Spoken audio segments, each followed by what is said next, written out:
Hi Nursery, I hope you enjoy Amelia's story. What's your story called? Afro Ali.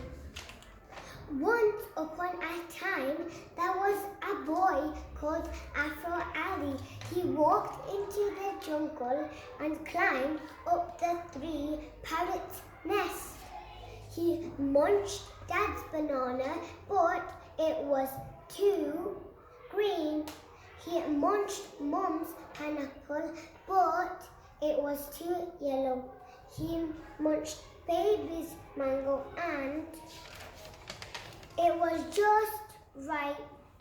Suddenly, the three parrots came home and were shocked to find Afro Ali. Afro Ali said sorry and shared his chocolate with the three parrots. Full stop.